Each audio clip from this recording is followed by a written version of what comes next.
Game 3, as these cameras populate, your favorite competitors are here. They've made it this far. It's the duo competition. If you were nervous before, hopefully they kicked the bucket over this little break here, and they're back, and they're recuperating. I know I practically kicked the bucket after Vinny and Zetro won game 2, man. I was feeling it, man. It was nuts. And there they are on your screen. So the drop for the bus here, it's going to be a north to south one going right over that ice biome. It's going to cut pretty much center of the map there. And Vinny and Zextro, I'm very happy that they're performing this well, Monster. This is a duo that had so much success. Even going into the World Cup qualifiers, we all were like, yeah, this is a duo that definitely should make it. This is a duo that, hey, they could even win the whole thing. Yeah. And then tragedy struck as Zextro had a few problems with you know, arthritis and different things with his hands. And I'm make sure I'm getting that right. And I'm just bummed out about that. Good to see them here showing up, man. That's huge. I mean, that's what you expect of our competitive veterans, specifically Zextro, Vinny. They go back to as many of the LAN tournaments that we've seen, as does Zayt and Sap. But anyways, look, in here we have UN KVB. He's going to take down Mexi. Is Scram close by? Is he close enough? And this is a battle going down in Snobby Shores. So off the rip here, we have players getting dropped. That's actually going to be our first elimination. Lucky for us to catch that one. But there's shots coming in from the Viking Island right up above. And he just kind of turns a corner, sweeps him up, catches that full elim there. So that's his now. Got a little toe-to-toe action here, Golden Boy. Very rough situation to be in here, but Zextro now looking to engage in this one. Potentially here is going to have... We're going to go over to his POV now. Kind of get, it's a little wild, man. It's like just getting the bearings all together here, I think, for the players as well. That moment where they can just have that conversation. What are they going to do? How are they going to just implement their strategy going into the next game? What is that strategy going to be? Do you mix it up? Do you change your drop spots? These are things that are going to be so important for these players. The time that they can take to just communicate with one another. Now, Scram looking to be potentially in a world of hurt here. We heard from Nyx, PF Zin earlier on. This is the Brazilian duo. I don't think they know that. Yes, Scram, they're going to be on the hunt for him. So they know that he's around here. They're just trying to sniff him out. Yeah, and if you were in the players' lounge, you could feel the tension, specifically when we brought up the Brazilian duos, the Brazilian players. These guys qualified, and they qualified with heavy elimination. Nyx especially being one of our only players to like literally qualify as hard as you can in the, you know, for the weekend. He was at it each and every week. You constantly saw him at the top every single time. It was so impressive, and also qualified for solo, so we'll be seeing Nyx tomorrow. And then you got Scram. He's got 2 eliminations. But he's just hiding this one out. He hears them making all that ruckus, all the noise around him. And Scram just does not want to give up his position. Perhaps he grabbed his teammate's reboot card. He's maybe looking for that play. But Nyx and PF Zin, they have to have an idea of where he's going to be located here. Yeah, he does not want to give up his position here. He's actually just hiding in the basement right now, hoping that these guys just kind of blow by like dust in the wind right here. As Nyx and PF Zin, they think it's clear. They think it's all good because they came in and they just wrapped up one of the other players. They actually didn't initiate the battle against Mexi and Scram here. So Scram might just get lucky and be able to kind of sneak on by as he hears this powerhouse duo, this Brazilian duo, kind of loot their way through and make their way to the zone soon. And loot they definitely will, because they're getting a lot of resources out of this. Scram over in the distance. He's going to be out of there, but now we're making our way over to the action. It's happening with 7SSK7. Got Spades and Crims now looking to push on for this fight here, potentially. Got some shots going off. Crims is going to play that overlook position. Getting challenged there and trying to use that advantage from the download, a little bit of that right hand, right? Just see if you can get a peek in there. Does get tagged up, Crims. Guy does back away there, does manage to build out. And Spades is gonna force him out. There you go. So they're just right now playing for that positioning, and I like the fact that they're using these, you know, the natural high grounds, right? Get to the top, hold it down. Don't really focus too much on just trying to get in their face quite yet. Give yourself that moment of opportunity and really get a lay of the land, and then going for the engagement. Yeah, absolutely. The best duos will try their best to isolate their opponents, really force them into, you know, very weird situations like this, force the 1v1s, and hopefully get those free shots. and then pursue the push here. So again, look at how now they're split up again. So Spades and Crims are doing a great job here pressuring and isolating their opponents right now. And so far, they're definitely dictating the pace of battle here. Yeah, that's what they want to continue to do. They're suffocating them. Plain and simple, right? Not let them get any kind of movement there. I mean, Jam side in 7SSK7, they're having a conversation of what the play is. What is the movement going to be? But Crims and Spades are not going to allow them that opportunity to breathe. That's going to be the down there. Crims managing to knock down Jam side. He's looking for 7SSK7 around the corner, and that's going to be the elimination registered. Both players are going to be out of there. And a big win there for Crimson Spades. What a clean push right there. Crimson Spades have so much to prove here because when they qualified, they were kind of looked down on like, wait a second, was it luck? Was it not? No, they're here to show it off and show why they're at the World Cup Finals. But now, hopping back with Miz and Daedra, we saw them have a great game one, came out top 10, and they're still in the running. They're in about the top 10 right now as well, based off of eliminations. Not necessarily picking up too many placement points. They're heavily dependent on just piping up these players at these points of interest. And looks like Lucky Landons is theirs right now. And they'll have that, but let's see. Miz and Daedra. They linger about it.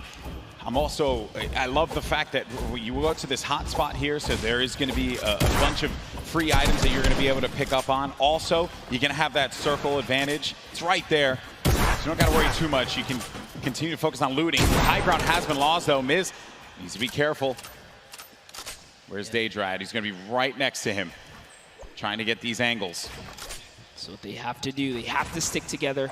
Looking for the sound cues right here. Can they find their opponent, catch a nice little low ground peek right here? Low ground is definitely underrated. If you can just kind of peek out, catch a big shot, you're almost guaranteed a headshot, which is a big multiplier. Yeah, players don't really think about that, right? Like you always see Fortnite players go after the high ground. That's the bread and butter for a lot of players that play this game. But you know better than most that the low ground can pay dividends for you if you know how to take advantage of that positioning, and maybe some overzealous players to try and get aggressive on you. You got Gustavo along with Wishy. I'm actually very interested to see if Gustavo's going to lead this push here, because specifically between these two players right here, this duo, this Brazilian duo, Gustavo doesn't necessarily lead the pushes. It's Wishy. Wishy's the aggressive one here. So he has the ultimate high. He's always looking for the shot. What are they going to do? It's just a nice standoff. Yeah, and that's this whole event, right? Players have just been very cautious about what they want to do. They are not trying to get too aggressive in these fights. They know what's on the line here. Millions in prizing is on the line. You do not want to make a bad decision. Be one of those teams that are eliminated out early on. But Gustavo's going to be putting shots down. Focusing this player, forcing him to actually build up. He has no builds to work with as well. 19 HP remaining, and just a hope and a prayer, but unfortunately for him, that was not going to be enough there. Gustavo's out. Wishy isn't going to happen for him either. And Miz, he's feeling it. That's going to be 2 elims for this duo. You gotta love the snarky little smirk right there on his face when you get those 2 points. Smirky smirk. Feels so good. It's really good. It feels really good. And then Volks and Parpy. And look at this. Parpy actually dealing with this battle. And this other player that actually got the high ground against him was focus firing on Volks. Parpy pushing back here.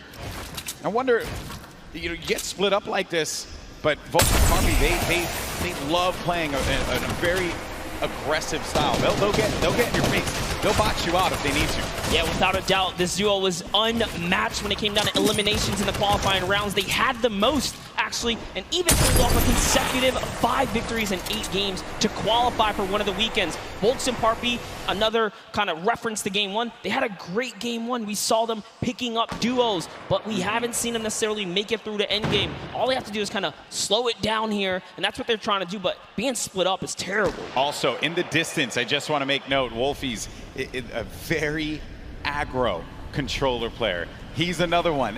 I think that we've seen a fun mixture of players that look to get that safe approach to the game, and then others that just want to take early fights, get some points early on, because maybe they're playing that early game strategy rather than like focusing so hard. Like if you get late game, that's great, but you do want to rack up a few eliminations. Look how low the points are that have been thus far in games 1 and 2.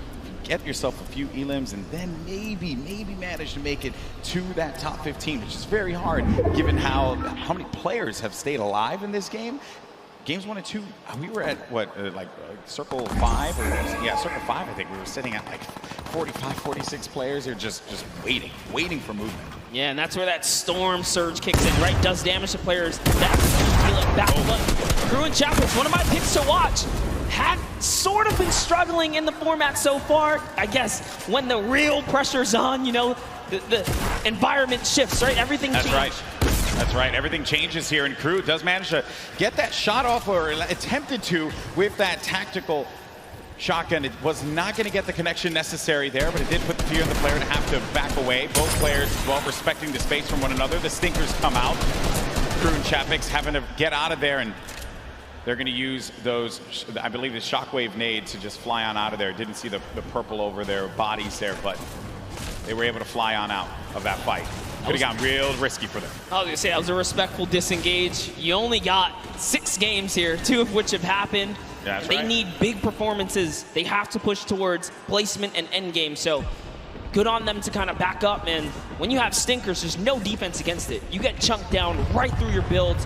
It really is annoying to go against. And speaking about the stinkers here, Epic Whale's under pressure right now, and that's just going to chunk him down. They force him off of the campfire, and we'll see if he returns to it. Yep, here you go. Yeah, you're only going to get so much time with that campfire.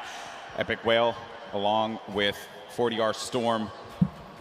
This is a Week 10 qualified duo. Last moment you could possibly have it happen, and they managed to pull it off. Maybe this could be the game for them. Another dominating duo in the scene, Airwalks and Nikov. Airwalks winning the Pro-Am yesterday 2 times now. This is a whole new ball game. Best players in the world in this lobby. It's not going to be a cakewalk, and he knows that. It hasn't been the best run thus far for Airwalks and Nikov. Yeah, and it was their last final games there. Notice the text right there. The fast track, Airwalks and Nikov qualified for the Fortnite World Cup in their final 7 games. That's intense. They were struggling so close on the cusp every single weekend, so close to qualifying. If it was 5 placements, they were 6 or so like that. It was that close for them. But jumping in here, Crew is going to put some pressure down, and it looks like his teammate has been traded out as well. He's already gone. Also going to see some eliminations over in the feed as well. You got Crew who just cleaned up on Volks, but Septic took out X-Mend. And then I think I saw XXM pop up there on the receiving end of a shot there, so we'll be out of the action as well. Crew by himself has 1 elimination. Going to be looking to get as many points as possible. Now we're going to be sitting with 40 duos left alive. We're going into the next circle here in just a little bit. It's going to start to collapse. Salty Springs is going to be the point of interest for all of our players here. Got a lot of bodies that are going to be lingering outside. Some that are even as far out as Dusty Divot, like on the northern end of it, sticking around there. So maybe trying to get some last-minute loot, perhaps. We'll have to see. Here is Parpy looking for that peak. Volks and Parpy always tend to stay together, but wait a second, that was a tricky little shockwave right there. He did try to sneak his way into the build. He takes the wall. What are you going to do with it? Crew still looking for the replacement here. He gets it on land, takes the wall. 184! Crew's excitement, you can feel it from here. That was a huge shot. With the new tactical shotgun, the legendary. That's right. When you're feeling it, man. He went right for the fight. Ambitious, the young player there from Sweden, 15 years of age, man, and he's playing for millions of dollars. So many of these players, they're just young ones. We have a lot of young fans here in the arena today. Maybe next year this could be them. And then you got a few of the veterans. Zexro, Vinny, saw Nate Hill, as well as Frank Mongrel, Mitro, Aiden there in the corner of the screen. And back over to our Game 2 winners, Zexro and Vinny. No eliminations to their name thus far. I mentioned Wolfie's aggro controller player. He went right for Nyx and to take him out on that one. Yeah, I definitely want to see Wolfie hopefully catch some more highlights before the weekend's over. Touch base with him. He's a great kid, definitely enthusiastic about being here at the World Cup, and he feels totally prepared. He's ready to represent. He's one of the few controller players who actually qualify for this weekend. This is a big weekend for a lot of players, obviously, clearly. Here you have Cease and Elevate. They haven't found the rhythm. They've been a little quiet, man. They won WSOE, a great duo that has had success in the past. but this has just not been their game so far. Got to get something to turn it around. The talent is certainly there. I think I saw someone on the Fortnite competitive Reddit mention, why is no one talking about Cease and Elevate? And I think it's just important to note that in order for us to talk about it, they got to start doing some things. And I think games 1 and 2 has not been their game.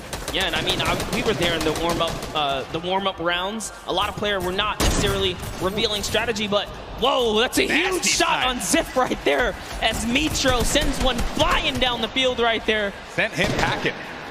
Dear me.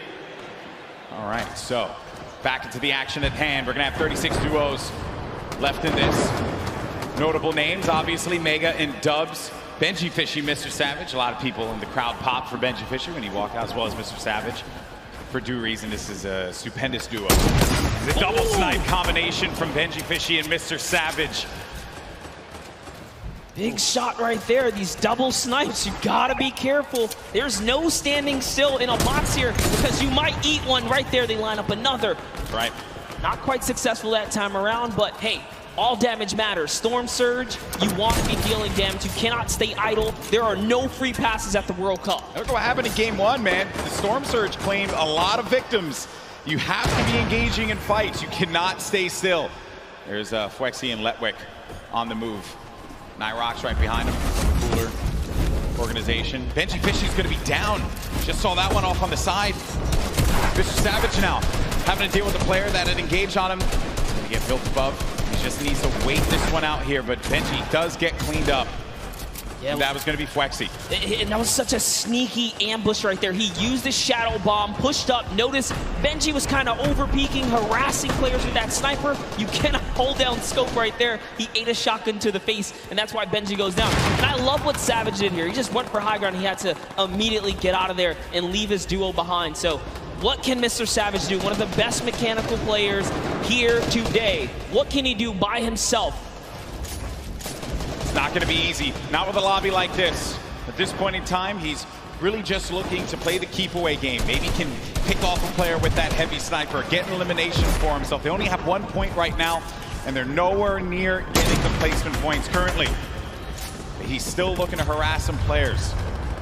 Put some pressure on them. Now you see that happen, half out circle. Only 2 duos are going to be inside of there. So everyone's going to have to start to move over to that east side. It's going to be a struggle for so many players. They're starting to make the moves right now. They want to try and gatekeep, prevent these players from getting inside. This is a team we want to watch right now during this rotation. Mongrel and Mitro, they are masters at executing, especially when they have mobility like this to cut across the field. They are on the hunt right now, and there's no reason for them to rush. Once they spot out someone, they're gonna pounce. They're gonna jump on that target. Yeah, they're gonna wait for you to make that mistake. And with the nerves at an all-time high here, players are certainly gonna make that error in judgment. Saw it happen in scrims when we were looking at players just getting warmed up. So much at stake here, but there's the launch pad. It's going to go out now.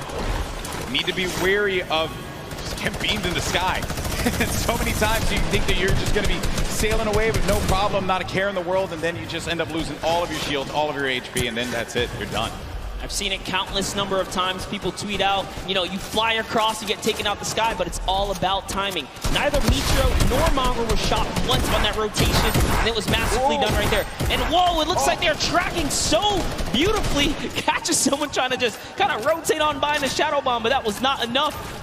You were not safe from the shadows there, buddy. Another thing, too, was that when they were out of position for a brief moment, the way that they were able to just get back together, right? That patience with one another, the communication, you need to have it when you're getting down to these final moments. 25 duos are going to still be standing here. You got Calculator and Macwood. They're going to have that high ground up above. They shouldn't be comfortable just yet, because anything can happen here. Look at where that next circle is going to be going. Moves need to be made. With that RPG, I mean, they can basically take high ground at any given moment that they want nor choose. Calculator looking around, already on 4 eliminations for Macwood. Macwood did say he's the fragger of the duo. We'll see if Calculator can keep up right now. I am just poking good fun because Calculator loves to talk a big game on the social medias. He really does, man. He's a character without a doubt. But right now, there is no fun and games to be had. This is game 3 of the Fortnite World Cup Finals. It's time to put up or shut up for a lot of these players. Look at that, wasting no extra mats. They do not waste more than they have to. This was earlier on. An elimination onto Mongrel and Mitra. There you have it. Out of the game once again. That duo, European powerhouse, gonna pay there to Dubs and Mega. So far, so good. Macwood, again, just holding this positioning right here. He is gonna get blocked out with his teammate accidentally, but it's all good.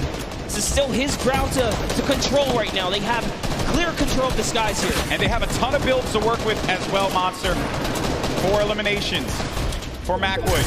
A great game for him thus far. That's 4 points for this duo, but he's going to be taking some shots. Has to be careful there. There you can see the lay of the land, Monster. Yes, the placement thresholds will be divvied out soon. There goes the Storm Surge already ringing down on players. Jay has to make a big move. Doesn't matter. Zate is going to wrap up right here as Keys goes down as well. And the shots are flying. And you can just look at the overhead, the chaos that's going on in the mid-ground specifically. And look who's still in this, Saf. They're going to be in first place. If they keep this going, another dominant game for them, another high-placing game could be the difference maker to keep them in that first place position. Up on the high ground, Calculator and Mackwood putting down shots yet again, not giving players any moment to be comfortable whatsoever. Look at the names that are here, though. The Rockets now starting to fly by Wolfies. Wolfies having to defend himself. Zate's going to be out of this one, so now it's going to be up to Saf. And Saf, he had to see his teammate go down, but his back's going to be to the Storm there. Now looking at Mega, who's waiting this one out. He knows on the right side of your screen, you can see it down low, that these players, they're going to try and force their way into his box, so he has to play defense. He has to disengage. And there's Saf, who just lost his teammate Zafe. Now he's going to be running this one solo. And then up above, it's Mackwood and Calculator. This whole time, they picked up 3 eliminations from that whole exchange, Monster. That's exactly where you want to be. They're still putting this pressure down. And Zaf is looking for one, but it's Vinny who's going to take him out right there. So Vinny's going to find his first elimination, and he has so much health. He is in the game right now, although by himself because Zextro is down. And now Oslo, Bad Sniper, one of the few duos that are still left in this game right here. Arkham somehow, with a masterful rotation, he's still in as well. Bad Snipers at 11 eliminations with Oslo here. Wow, unreal stuff. Bad Sniper is going to be out of this one. Mackwood and Calculator still owning the high ground. On the mid, down below, Dubs and Mega, one of the premier duos here at the Fortnite World Cup Finals. Could they get the high ground and wrestle the control away from Calculator and Mackwood? Oslo waiting for Vinny. You can see that engagement down low, but we got to focus on what's going on above here because Mackwood and Calculator, they have their eyes on Dubs and Mega, and they do not want to give them that freedom to dictate where they want to go. They want to try and pinch them. Arkram just eliminated Vinny on that, and it's going to be Oslo and Arkram down low, but you're going to have a clash, a 2v2 in the high and in the mid ground, and Dubs and Mega feeling that pressure, needing to just dial back here, wait a minute, because I think what they're doing is they're just trying to see if they're going to run out of builds. Potentially, I mean, the play here certainly has just been defense, defense, defense. Yes, that's right. Oslo's now left by himself. All he has to do is time this fight, so long as he doesn't bother them. But Dubs and Mega try to go for the high ground and make a fatal error. They fall to the low here, Golden Boy. This isn't looking good there. Mega and Dubs, they have the low ground, the ultimate low ground. Oslo's going to be outside, but they get the elimination. Calculator and Mackwood, they're holding the high ground, and that's the victory royale. Mackwood pops off in game 3. 7 eliminations for him, 2 for Calculator, 9 total, plus the victory royale. 19 points for that duo. Crushed it. There was just something about the loadout. Seeing that RPG once they already were holding the best point, the high ground. You just knew pressure, and that's what Mackwood did there. What was it, 7 eliminations? Hey, shout out to Calculator too. He got a couple at the end. Yeah, he had his back. Most importantly, Dubs and Mega constantly playing that defense. Credit to Mackwood and Calculator for the way that they continue to apply the pressure. And then it was the shock, sending them down low, forcing them into that engagement. Credit to Oslo now, who threw traps instantly to see maybe he can get a cheeky trap elimination. Didn't work out for him there, but a top 3 placing for him. Certainly got to be happy with that one. And then it came down to the final moment when Calculator and Mackwood together were able to push this player with their combat shotties. Boom, that's the game. And look how happy they were there. So good. Gotta love the reactions right there. Whew. What a game that was. Had a little bit of a